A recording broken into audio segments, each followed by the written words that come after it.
ஹாய்ங்க, எல்லோரும் எப்படி இருக்கீங்க? என்னுடைய வீடியோஸ்க்கு நீங்கள் கொடுக்குற ஆதரவுக்கு ரொம்ப நன்றி.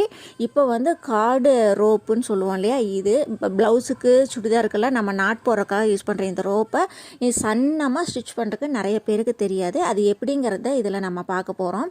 அதுக்கு நமக்கு தேவையான கிளாத்தை எடுத்துக்கலாம். கிளாத்தை எடுத்துக்கிட்டு நமக்கு சிங்கிள் ஃபுட்டு நமக்கு வேணும். அது 3-in-1 ஃபுட்டை எடுத்துக்கிட்டாலும் ஓகே, நீங்கள் பைப்பிங் ஃபுட்டு சிங்கிள் ஃபுட்டு எடுத்துக்கிட்டாலும் ஓகே. உங்களுக்கு எது வாக இருக்கோ அதை எடுத்துக்கோங்க. இது வந்து பைப்பிங் த்ரெட்டு தான். பைப்பிங் த்ரெட்லேயே அடுத்த சைஸ் கொஞ்சம் பெருசாக வேணும்னு கேட்டிங்கன்னா இது தருவாங்க. அது கடையில் நீங்கள் வாங்கிக்கோங்க. நீங்கள் இதில் பைப்பிங் வைக்கிறதுக்கும் யூஸ் பண்ணலாம், தாராளமாக நல்லாயிருக்கும். இப்போ வந்து சிங்கிள் ஃபுட்டில் கிளாத்து கொஞ்சம் அதிகமாக விட்டுக்கோங்க. அப்போ தான் வந்து ரோப்பு திருப்பும்போது கிளாத்தை திருப்பும்போது வந்து உங்களுக்கு துணி வந்து ரொம்ப பிசுறு விட்டு தையல் விட்டு வந்துடும். அதனால் கொஞ்சம் அதிகமான கிளாத்தை வச்சு நீங்கள் பைப்பிங் அடிக்கிற மாதிரியே நீங்கள் இதையே சிங்கிள் ஃபுட்டில் யூஸ் பண்ணுங்கள். தைக்கும் போது பார்த்திங்கன்னா அந்த ரோப்பு மேலே தையல் விழுகக்கூடாது, அந்த மாதிரி நீங்கள் தைக்கணும்.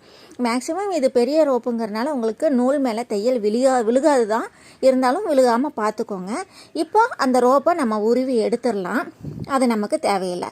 நம்ம இதை ஸ்டிச் பண்ணுறதுக்காக மட்டும்தான் நம்ம யூஸ் பண்ணுறோம். ஏன்னா ரொம்ப சன்னமாக ஸ்டிச் பண்ணணும் அப்படின்னா நிறைய பேருக்கு அந்த ரோப்பு இல்லாமல் அப்படியே ஸ்டிச் பண்ணுறதுக்கு வராது.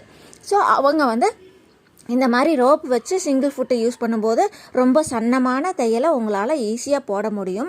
எந்த அளவுக்கு புது பிகினராக இருந்தாலும் பரவாயில்ல, நீங்கள் தைக்க தெரிஞ்சால் மட்டும் போதும். நீங்கள் இது ஸ்டிச் பண்ணி இந்த ரோப்பை உங்களால் அழகாக செய்ய முடியும். இதுக்கு லூப் டர்னர்னு சொல்லுவோம் இல்லையா, இதை வந்து நம்ம யூஸ் பண்ணுறோம். இதை யூஸ் பண்ணி அப்படியே டேர்ன் பண்ண வேண்டியது தான், வேறு ஒன்றுமே கிடையாது. அப்படியே டேர்ன் பண்ணுங்கள், அவ்வளோதான். நம்ம வந்து கிளாத்தை ரொம்ப அதிகமாக கட் பண்ணிடக்கூடாது. கட் பண்ணிங்கன்னா டேர்ன் பண்ணும்போது பாதியிலேயே கட் ஆயிரும். அதையும் ஞாபகம் வச்சுக்கோங்க.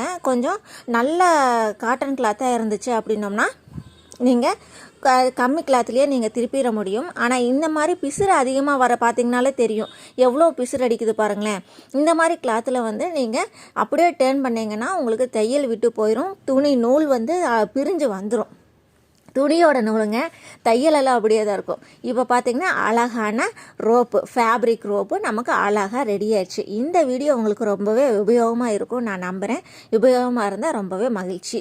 இந்த வீடியோவில் பார்த்திங்கன்னா இந்த ரோப் பார்த்திங்கன்னா நம்ம பைப்பிங் ரோப்புக்கு யூஸ் பண்ண அதே ரோப் அளவுக்கு நம்ம வச்ச கிளாத் ரோப்பு வந்துருச்சு இல்லையா? ஓகே.